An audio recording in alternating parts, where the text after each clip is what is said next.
Now if you want to get x back here, what you do is you'll do forward kinematics.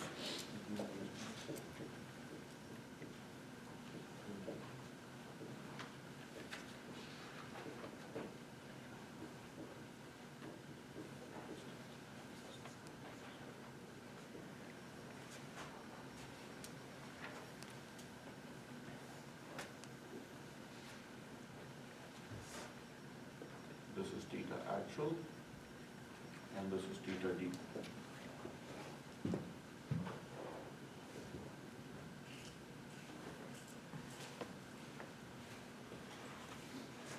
Here, if I want to bring this,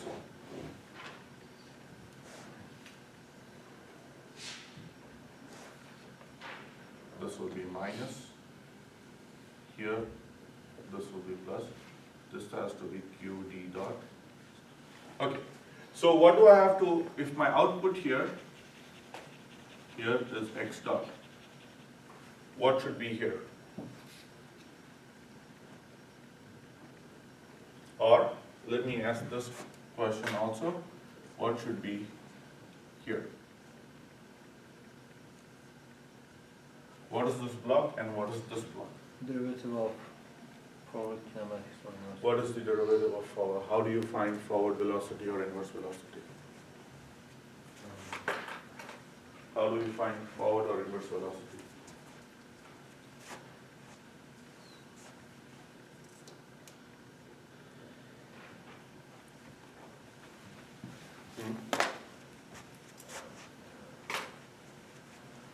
So your forward velocity is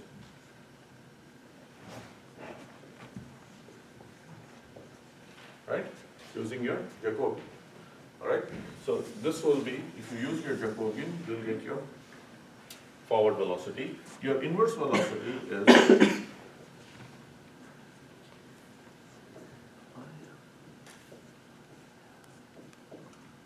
this is your inverse Jacobian. Right? This is your forward. And this is your inverse. Right? So in this case, here, you need to find your theta dot. So this will be inverse Jacobian.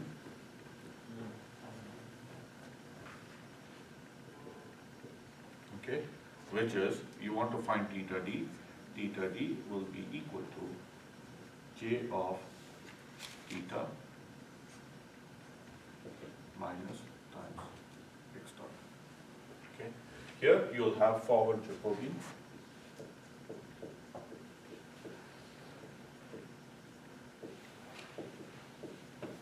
So you'll get x a dot will be equal to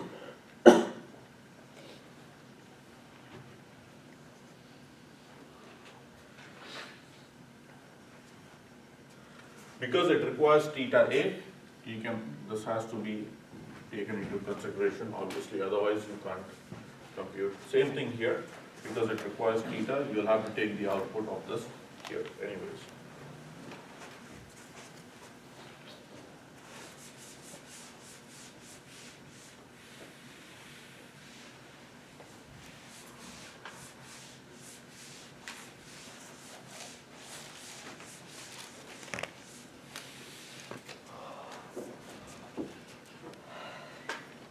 Okay, so sometimes in most applications we use a PD controller, but we also have what is called a PID controller. I'll just briefly mention this. This gives a better control. PID is, you have three gains now, KP, KI, and KD. Okay, this is proportional, integral, and derivative control.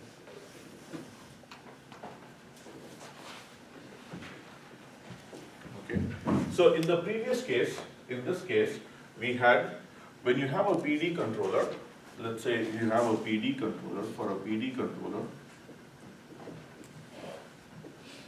the torque is given like this, right, which is Kp E plus Kd times E dot. That's what we did.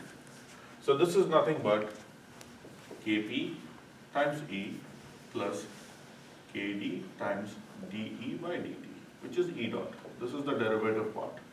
This is just the proportional because you're multiplying this, it gets proportionally increased, so it's called a proportional part. This is, you're increasing the derivative part, so it's called the derivative. In the case of a PID controller,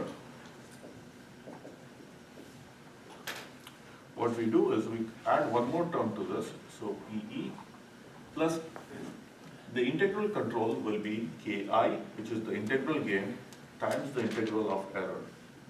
So you're adding error over time plus the derivative part, which remains the same, dE by dt. Okay, so the only extra part in the case of a integral control, PID control, is this. Okay, this is the Ki. Pi is the integral gain.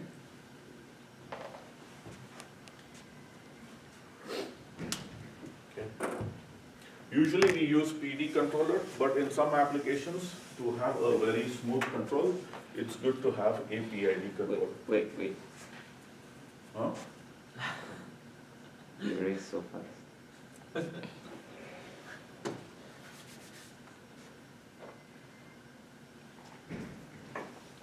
Okay, so in this case, obviously you'll have one more gain here, which will be Ki, which will integrate this error. You keep on adding this error over time, integrate E and multiply with Ki, and then you'll feed it to add it with torque.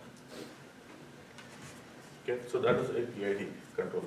So when you study controllers, how do we tune the joints? That means how do we tune the gains?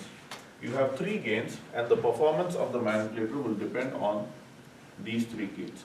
So usually what we do is, we do a single joint. Let's consider one joint, and this is my set point, let's say. Set point is the point that you want to reach. Let's call this as theta d, okay? Now, I'll apply a torque, and I'll see how the displacement changes. So if my displacement goes like this, normally, it depends, it will take one or two forms. It could go like this, or in some cases, let me draw here so that we can study that plot.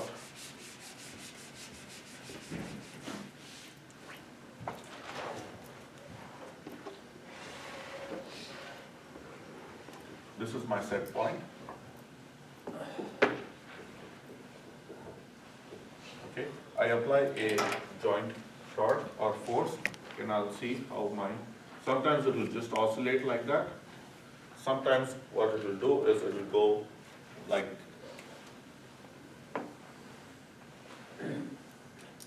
that, or it could be this response where it basically goes like this. Okay, so it could be one of these three responses. One is underdamped, overdamped, and critically damped. Ideally, this should be the ideal case. The ideal case is this. If you have a set point, the ideal case would be this. I don't want any of this oscillations. I don't want it to settle lower than where I want to be. Ideally, it should go like this. Right? This is my actual theta, theta A, and the black line here is theta D.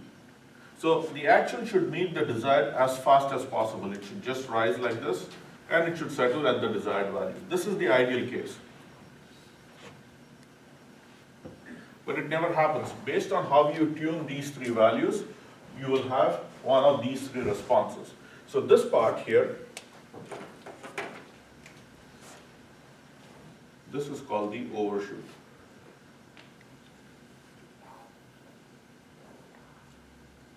Okay. Then you have one more parameter, that is the time it takes for the output to go from 10%, let's say this is 10% of the final value, to 90% of the final value. This is called your rise time, TR.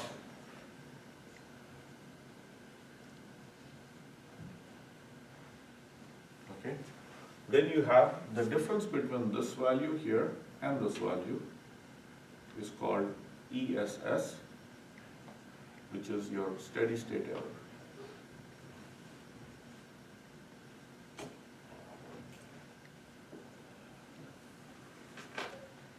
Okay. Now, overshoot is the first oscillation that goes above the desired value. This is your first oscillation. There can be many oscillations like this. This is your first oscillation that goes above, second, third, fourth, fifth, and so on. Okay. So, what should be the ideal value of the overshoot? 0. There should be no overshoot. Ideally, it should be like this. In the ideal case,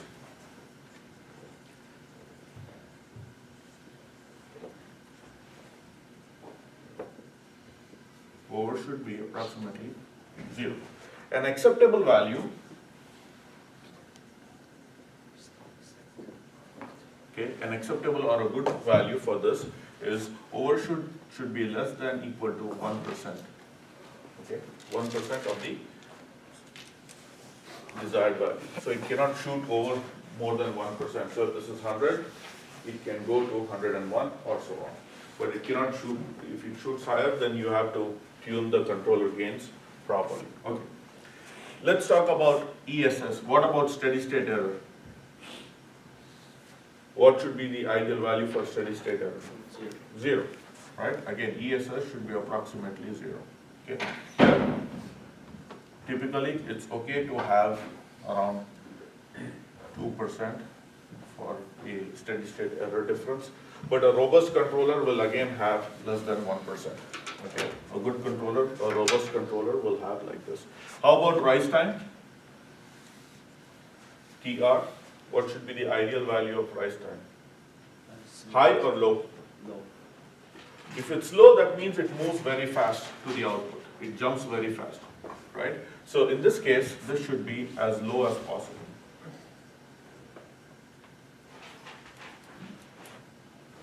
Okay, this should be also low. The problem with having a low rise time is the faster it moves, the more likely it's to overshoot. If it moves slowly, it will go like this and it will settle here. But if it moves, if the rise time is too fast, it will rise up and then it will go like this. Okay, so there is a compensation between overshoot and the rise time. So if I increase the rise time too much, if it's moving very fast, it will just jump up and then it will come down and it will settle like this. Oppositely, if I have the slower response will be more controlled and it will go like that. So there is a chance of an overshoot when you try to increase or when you try to have a very fast response. There is a side effect of having a larger overshoot. So these parameters, what you do is you put them in a loop, you tune Kp, Kd such that these parameters are acceptable. These values come under an acceptable value, and then you can implement the control. So in this case, we have not discussed anything that deals with the mass of the manipulator or what the structure looks like or anything. So in this case, all we need to know is where we are going, what is the trajectory, the errors, and Kp and Kd. So you can simulate the model based on the trajectory and find these two values and implement the controller. Okay, now let's go to the other architecture, which is model-based control.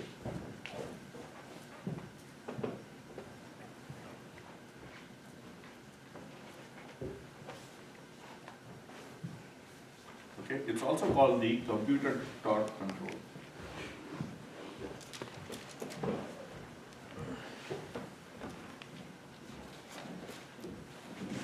So as the name suggests, we are computing the torque because it's a computed torque control mechanism. We are computing the torque. So in this case, torque will be equal to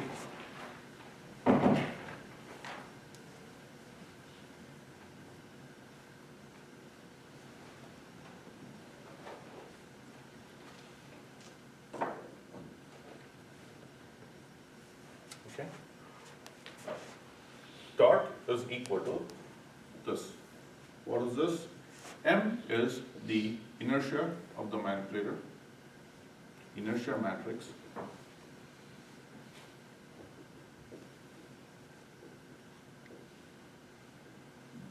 Inertia matrix of the arm.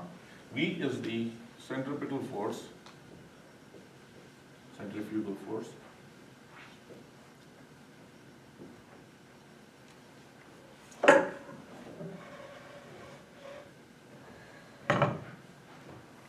and G is your gravitational loading.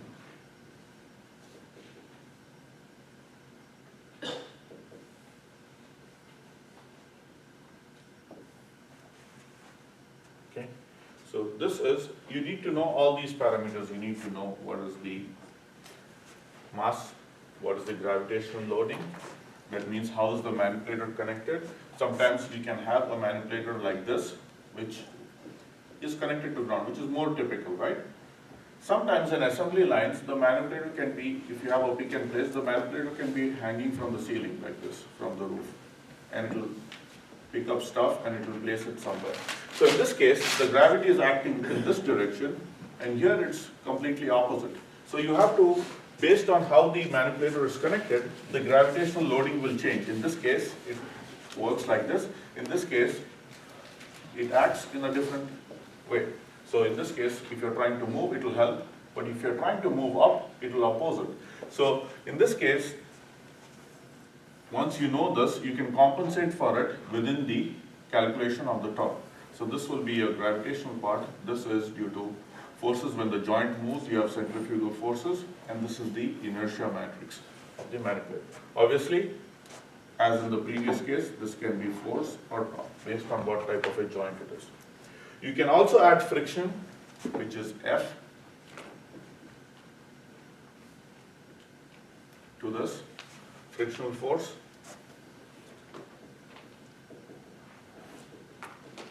But some controllers don't require friction, some controllers will use friction. Okay. So in this case, we need to know a lot about the manipulator as opposed to the previous architecture. So in computer torque control,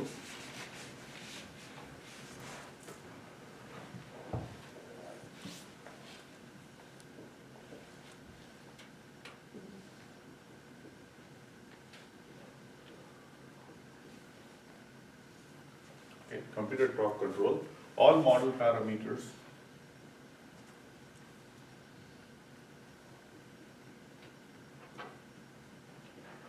should be known to calculate the torque.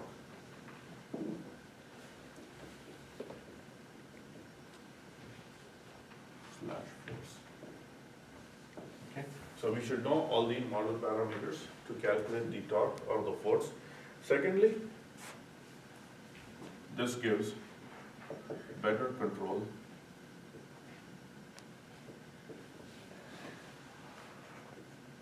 over alternate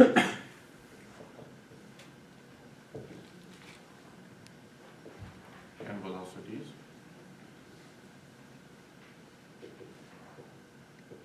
Okay. What is the drawback of this method? What is the drawback? What is the negative about this method as opposed to PID control? Requires lots of computation. It requires a lot of computation. This is more computationally intensive.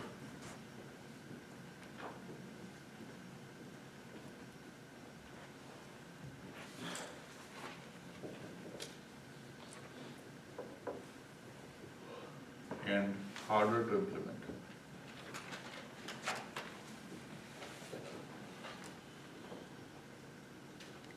So it's a trade-off. If you have a better controller, if you know the model parameters and everything, use a model-based control or computed torque control, which will work over the entire workspace. It works well with higher velocities also. So not just all trajectories, all velocities too. But the downside is this computation, these are all matrices, so this computation is more intensive as opposed to the previous case. So if you look at the model-based control here, so you have your arm, your robotic arm, or the manipulator. The output obviously is theta. You have theta dot.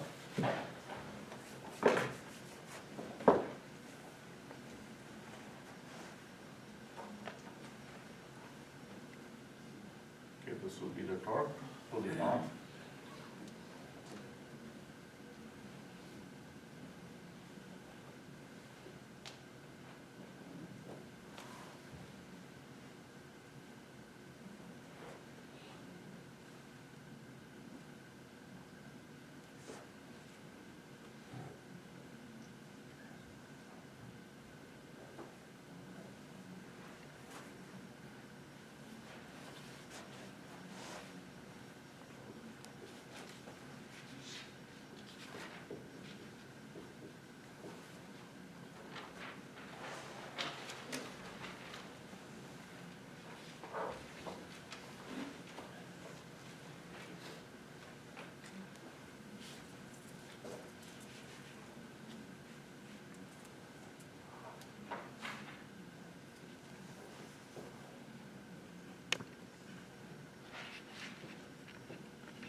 We will add the model parameters here.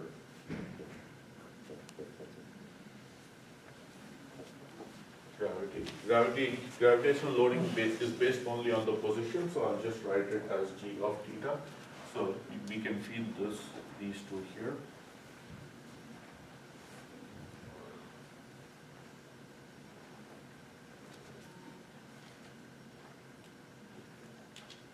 This will be plus.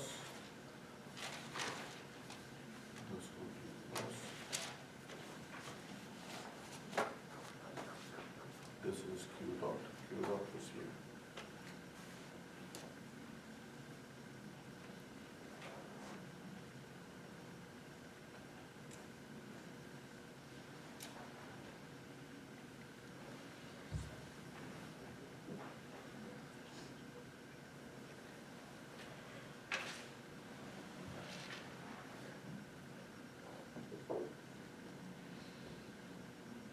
This is error in position, this is E dot. We can add two gains here, K1, K2. That is to keep track of the errors. This is your trajectory generator.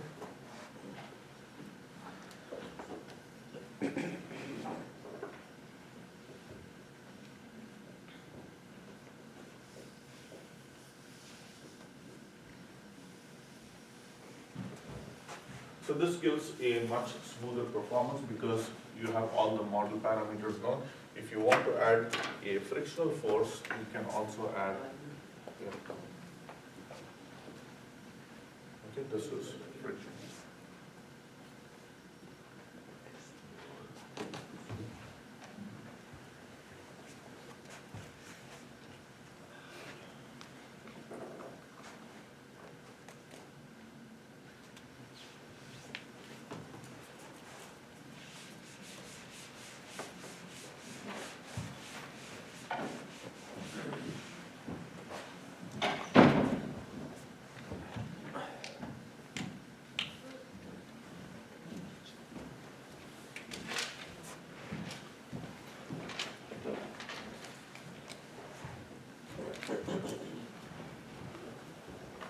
Okay, so when you look at the block diagram of this, where does this controller fit in?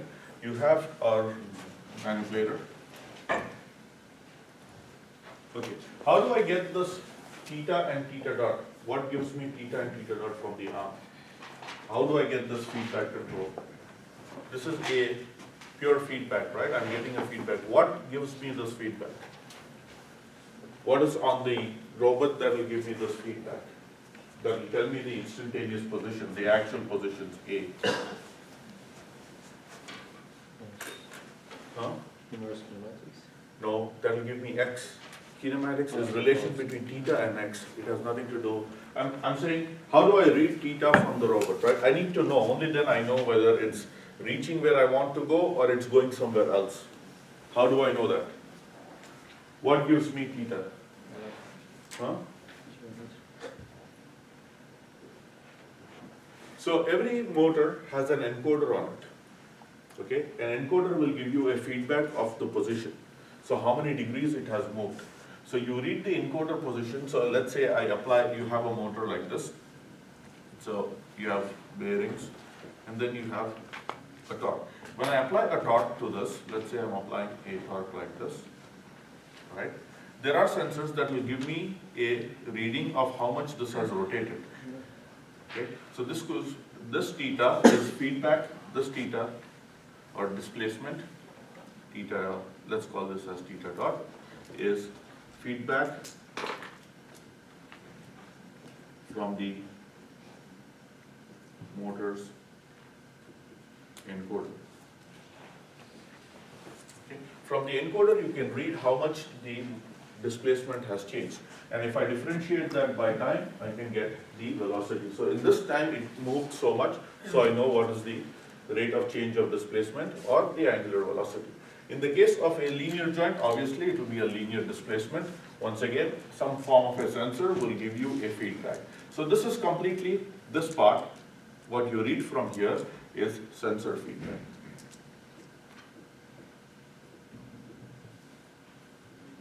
Okay, so when you have your manipulator, and which is always true of any control system, without a feedback from sensors, you cannot control it because you don't know what exactly is happening on the system unless you have some form of sensors that can read the reaction to the actuation that you have generated. This is your manipulator. So you have a sensor input.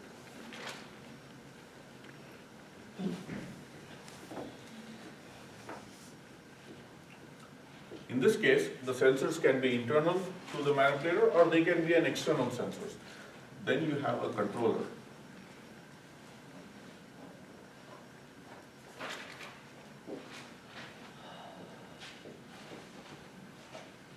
Right? The controller will give it torques and whatever that you want to do. One more aspect of this is it will have some form of a tooling, which is your end effector or anything. So you will have some form of a tooling attached to this.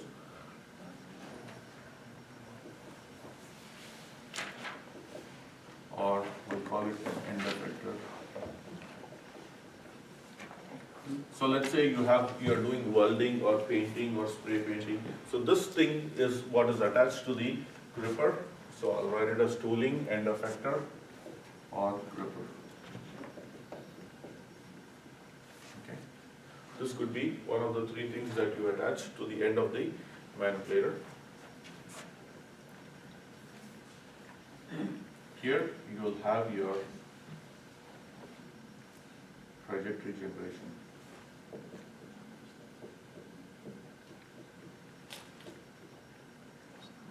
This can be, you can either have it in X, which is Cartesian space, or Q, which is joint space.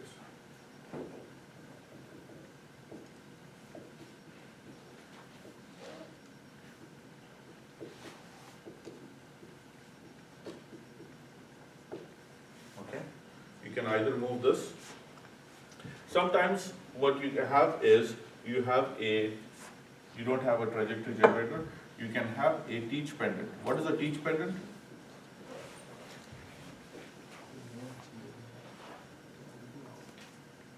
Teach pendant is, when we did a MATLAB simulation, you had a window where we did robot.teach. Right? You did robot.teach, you had a set of joints, and you move the joints and the manipulator will move. So in this case, you don't need a trajectory generator. I can have a teach pendant, and I can move based on where I want to move the joint, Q1, Q2, Q3. So it's basically a controller panel that comes with the manipulator. You can just change the joint values either in joint space or Cartesian space and move the manipulator. So this does not require a trajectory generation. It directly uses a sort of a controller, a wired controller. It's just like using a TV remote. Only thing is it's wired, so you can move the manipulator to any direction or any given point. There are a few stored, you can store, for example, if you have something called a stored position, A and B, you can store the position and press repeat, so it will go on repeating on that trajectory. Okay, so sensors, you have your controller, the manipulator, you have a trajectory generation, teach pendant, and this will be your tooling or end effector. Okay, so this will do the job whatever you want. Now, one thing that you have to understand here is to implement the controller, we need to know one more thing, which is how the motor works. When I apply this, controller applies a torque and I'm generating a displacement, I want to see what is the relation between the motor displacement and the torque applied, Tm. Okay. So if I apply a torque, so if a torque is applied, if a torque is applied, what, okay, let me be very specific to a motor, DC motor. What will be the displacement?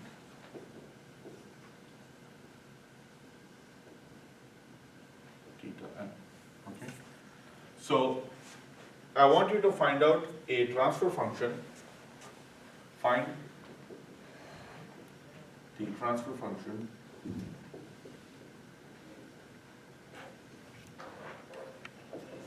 that relates motor torque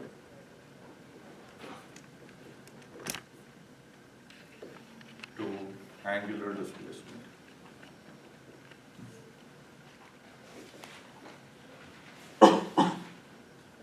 Okay. In other words, you have to find what is the displacement theta m or theta of s. This is an s domain divided by, this is the transfer function. I will look up for a DC motor what is the, that means for a unit torque, what will be the displacement. Okay. So if I apply a certain torque, how much displacement will be generated in terms of the motor parameters. Okay.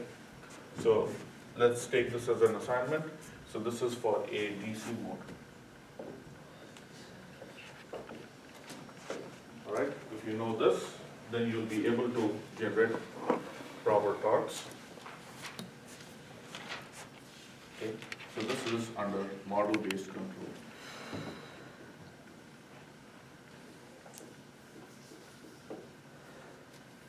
Find theta of s, right? T of s. This is in s domain, model class domain.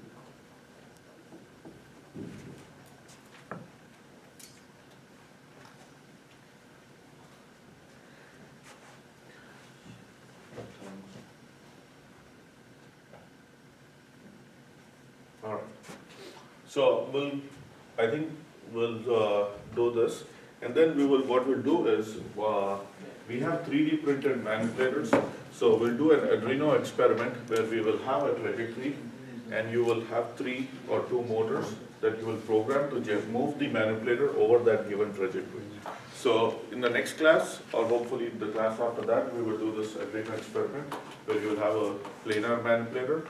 We'll give it a trajectory,